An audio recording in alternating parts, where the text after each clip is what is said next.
Hi guys, John Moore with you again. This is just a very little quick one.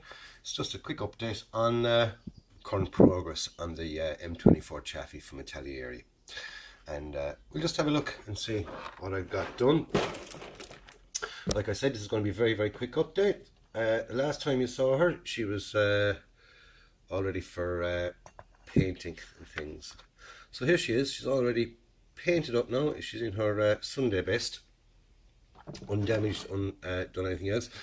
Um, as you see, there are bits of areas that are faded and things. How I achieved all that, like I said, give it a base coat of XF69 NATO Black. Then I went over it with in the highlighted areas, if you know what I mean, the areas that are going to see the flat panels. I sprayed them white. XF, I don't know what XF it is, but it's the flat white. Um, then, when that was all dry, I gave it the green base. This time, what I used, instead of using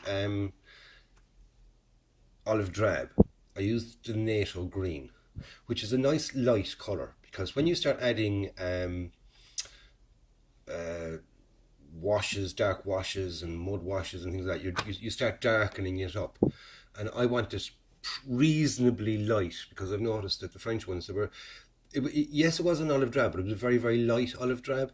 Plus, they were in Indochina, Vietnam, so you got the weather conditions there are very humid and very hot and humid. So color on paints, dark colors, they will fade with that kind of atmosphere, shall we say. So I'm going to give it a sludge wash. And the sludge wash I'm going to give it in a kind of a reddish brown sludge wash, because any film I've ever seen of Vietnam and things like that in them, they've got that kind of reddish earth. And in the summertime and things like that, it's just dry and dusty, and it gets everywhere, and everything gets covered. And if you have any watched any films of Vietnam, it's either, excuse my French here, pissing with rain, or it's dry and dusty. So you've got a kind of one of the two. um, so it's not going to be in the rain. It's going to be dry and dusty. So I'm going to give it the sludge wash with the using the mud and make my own homemade sludge wash.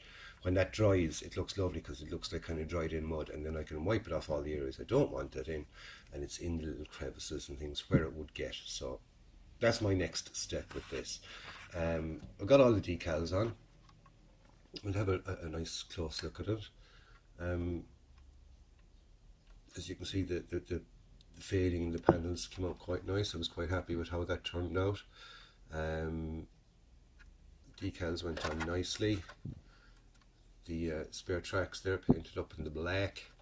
With the petrol cans, if you notice, they're just slightly different colour. I used, to me, as dark green on them, on those two. And I also used, to me, a dark green on, oh yeah, on the ammo box for the 50 up at the top, just to give it that slightly different color from the actual tank itself, because it wouldn't be the same, exact same color as the tank. Like, even if they were, you know, painted the exact same color, it depends on how they get weathered, this, that, and the other, what materials it was made of. Some, you know yourself, different conditions cause different things. So anyway, that's it in its shiny state, all glossed up.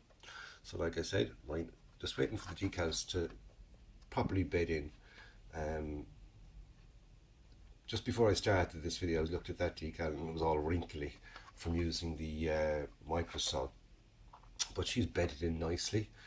And if you look around it, there's no extra film or anything else. It's quite nice. They're very. Oh, I think I managed after breaking off frigging something out. But the fifth time I'm after breaking off them, I'll show you what they are. They're the tiniest little hooks, but there's no locate a pin little hole for them to sort of kind of sit in and hold, and they're just kind of glued on at the end there, like that. You see that one there? So I re-glue that one in there. Bloody hell, it's constantly coming off.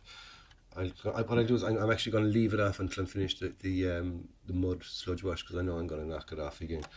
I'll probably knock off a couple more as well, because there's tons of tiny little handles on it, and they are fragile as fuck. So we'll give it a go anyway. So anyway, like that's my update on her. Not much to say, as I said.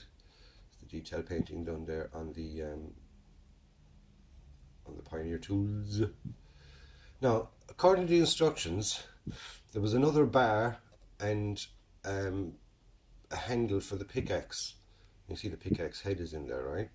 But there was the handle and the pickaxe and another kind of a jimmy bar, crowbar thing, and they all fitted into that section on the drawing, but on the tank they don't. There's no way that they'd fit, so I just left some of them off. I've put on axe, shovel, and the pickaxe head. I hope nobody goes actually looking to use the pickaxe, because there's no freaking handle for it. Anyway, that's typical out of it. Anyway, like I said, it was an amazing feat what they did with these things. They stripped them down and rebuilt them on the airport. I think they should have got Irish mechanics to rebuild them. At least then they'd get them all back together again and have parts left over to make another one. They're so good. Loads of little bits left over. Anyway, so there you go. That's the little Chaffee, all ready now for its next stage. So I'll catch you up on that one, lads. Don't forget to stick a like or a dislike if you don't like it. You mean you don't like it? You don't like it. Simple as that. Personally, I don't care. I like it, so you know, I build it for me. I don't build it for you. I let you see it, and you know, hopefully you'll enjoy it. If you do, you do. If you don't, you don't. Anyway, if you do enjoy it and you do like my stuff, subscribe and stay tuned for more. So it's John Moore signing off, and I'll catch you up in the next one, guys.